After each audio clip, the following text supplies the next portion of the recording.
First ride ಸಿಗತಿ 2 number ಆಟಗಾರರಿಂದ ಏನ್ ಮಾಡ್ತಾರಂತ ಕಾಯ್ದು ನೋಡೋಣ. 1 ಪಾಯಿಂಟ್. ಕ್ಯಾ ಬಾತ್ ಹೈ.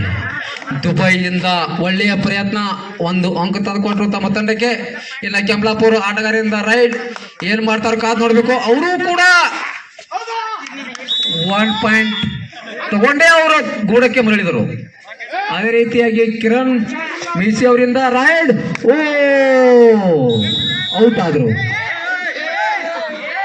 ಏ ಬಾಬು ಗ್ರೌಂಡ್ ಹೋಗ್ಬಾರ್ದ. ಹಾ ಎಲ್ಲರಿಗೂ ಒಂದೇ ಇಲ್ಲಿ. ಹಾ ಕೆಂಪ್ಲಾಪುರಿಂದ ರೈಡ್ 5 ನಂಬರ್ ಆಟಗಾರರಿಂದ ರೈಡ್. ಮಾತೇಶ್ ನೋಡ್ ಹೋಗ್ ಹಾಕ್ರ. ಓ ಅಂಪೈರ್ ಏನ್ ಹೇಳ್ತಾರೆ ಕೇಳಕ್ ಆಯ್ತು ನೋಡ್ಬೇಕು. Bonus plus 2 point. Jafar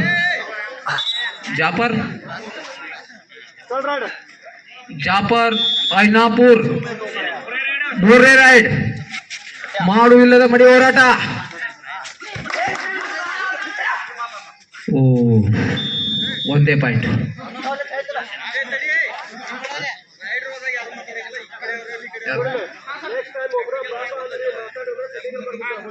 okay sir.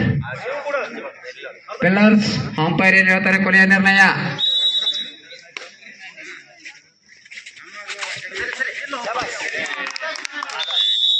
Mathesh ಅವರು ಸ್ವಲ್ಪ ಮುಂದಾಲೋಚನೆ ಮಾಡಿದ್ರು. 6-2.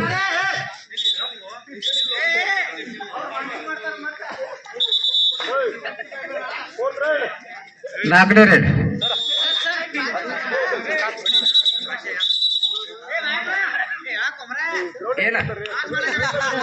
ಬಾಬಾನ ಗ್ರೌಂಡ್ ಬರಬೇಡ, ಬಾಬಾನ ಒಳಗ್ ಗ್ರೌಂಡ್ ಬರಬೇಡ. ಎಲ್ಲಿ ಕೂತದ ಎಲ್ಲ ಕುಂಡ್ರ. ಏ ಕಮಿಟಿ ಅವ್ರ ನಿಮ್ಗೆ ಹೇಳಕ್ ಬರತ್ತಿಲ್ಲ, ಅವ್ರಿಗೆ ನಿಮ್ಗೆ ಹೇಳಕ್ ಬರತ್ತಿಲ್ಲ. ಅಲ್ಲೇ ಕುಂಡ್ರ ಅಂತೇಕ ಬಾಬಾ ಅವ್ರ ಎಲ್ಲ ನಮ್ದೈತ್ರಿ. ಯಾಕ ಗಲಗಲ್ಲಿ ಅವರಿಂದ ರೈಡ್ ಜರ್ಸಿ ನಂಬರ್ 5 ನಂಬರ್ ಆಟಗಾರ. ಓ ನಮ್ಗೆ ಗೊತ್ತಾಯ್ತು ಇದು ಹೆಂಗ ಆಕೈತದ ಮೊದಲ ಗೊತ್ತಿತ್ತು ನಮಗ. ನಮ್ಮ RCB ಟೀಮ್, ನಮ್ಮ ಸಿರೆಟ್ಟಿ ಟೀಮ್ ಇವೆಲ್ಲ ಗೊತ್ತಲ್ಲ ನಮಗ. ಆದ್ರೂ ಕಪ್ ನಮ್ದ. ಓಕೆ ಮತ್ತೆ ಒಳಗೆ ಬೇಡ.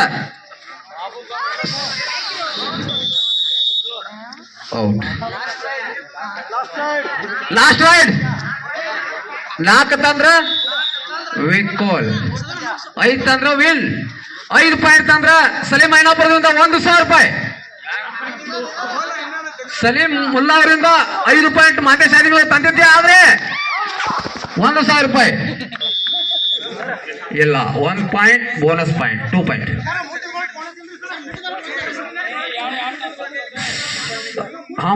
ಅಂಪೈರ್ ನಿರ್ಣಯ ಕೊನೆಯ ನಿರ್ಣಯ. ಯಾವ ಆಟಗಾರರು ತಕರಾರು ಮಾಡ್ತಕ್ಕದಲ್ಲ.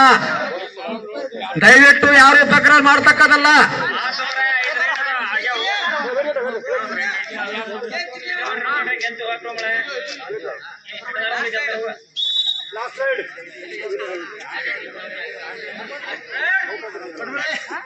Last ride.